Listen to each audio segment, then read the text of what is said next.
Here they are, the biggest Asian novella phenomena, Prince Gian, Janelle, Prince Troy, Monique na naging bahagi na ng ating mga pamilya gabi-gabi. Christian, now na nagtapos na nga ang mga kwento ng ating paboritong royal couple sa Princess Hours, balikan naman natin yung mga moments na nakakakilig, nakakatawa at nakaka-inlove ngayong gabi. Okay, so prepare to fall in love.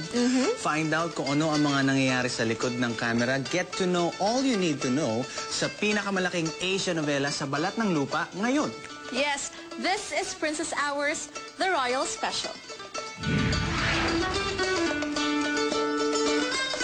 Maraming nagulat sa bansang Korea nang i-anunsyo na gagawin ng serye para sa telebisyon ang isa sa pinakamamahal na Korean comic strip, ang Gung, na isinulat ni Park So-hee. Matagal nang nagkaroon ng espekulasyon kung sino ang gaganap sa mga papel na pinasikat ng basahin. Subalit, maraming mas nagulat nang ipagpaalam ng produksyon ang magiging cast ng Princess Hours, mga baguhan. Nagkaroon pa ng internet poll kung sino ba ang dapat na gumanap sa papel ni Prince Gian, ni Janelle, ni Troy at ni Monique. Kaya sabi nga ng nakakarami, bakit mga baguhan ang isinalang at susugalan para sa isang kwentong minahal na karamihan? Tanging si Song Ji-hyo, o mas kilala sa kanyang katauhan bilang Monique, ang may karanasan na sa pag-arte. Nakagawa na siya ng ilang pelikula at teleserye sa Korea bago niya tinanggap ang papel na Monique. Samantalang si Kim Jong-hoon o Troy sa mas nakakarami ay isang singer mula sa Korean boy band na UN. Bago noon ay naging usapan din ang kanyang pinanggalingan. Isa sa pinakamatalinong estudyante ng prestigious na Seoul National University kung saan ay nag-aaral siya ng dentistry. Pero nag-drop out siya para gawin ang mas gusto niya, ang acting. Halos pareho din ang kaso si Janelle o Yoon Yoo-hye sa totoong buhay.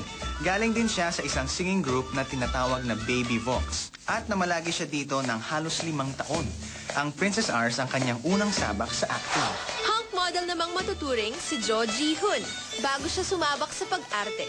Hari na siya ng rampa at fashion pages. Freshman din sa acting ang gwapong-gwapong si Ji-hoon.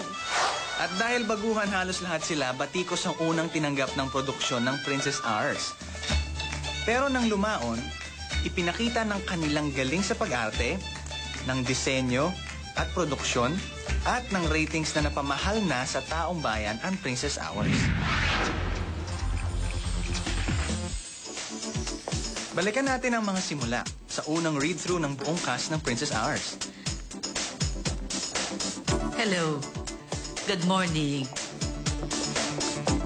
Seryoso ang cast at crew dahil yon ang unang pagkakataon na magkakasama silang lahat. Lumikha ng malaking balita ang dalawang bida. Sina Gian at Janelle ay parehong kabado dahil sa unang pagkakataon ay mga veteranong aktor ang mga makakasama nila. At higit ang kaba ni Ji-hoon dahil yun ang unang beses na magbibida siya. Ang gaganap bilang Prince Gian, si Joo Ji-hoon. Ang gaganap bilang Janelle, si Yoon Yoon-hye. Kumusta po kayo? Nice to meet you po. Nandito tayo sa eskwela. Doon tayo mag-usap sa labas. Hoy, ano kung prinsipe ka? Hindi mo ako katulong, ha? Prinsesa din ako sa amin, ano? Teka, Paris! Di ba sabi ng Crown Prince doon sa interview wala daw siyang girlfriend? Ano naman sa'yo? Punasa mo nga yung uhog mo, tumutulong eh. Salamat. Matapos ang 8 oras, natapos din ang read-through ng buong cast sa araw na yun. Thank you. Noong una, kinakabahan ako. Pero ngayong nakapagsimula na talaga kami, mas may confidence na ako. Sa totoo lang, nakaka-intimidate talaga yung mga veteran actors. Kinakabahan talaga ako, nag-reading pa lang kami. Mixed emotions ako ngayon. Kabado, pero excited pa rin.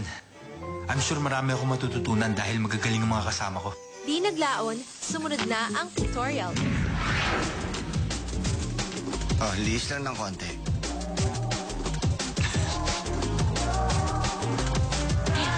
Okay, smile na kayo.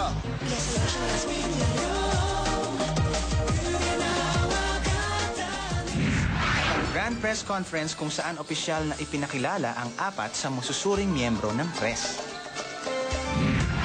Alam mo ba na sina Janelle at si Gian ay nanalo ng Best New Actor Awards sa MBC Drama Awards 2006 para sa kanilang pagganap sa Princess Hours?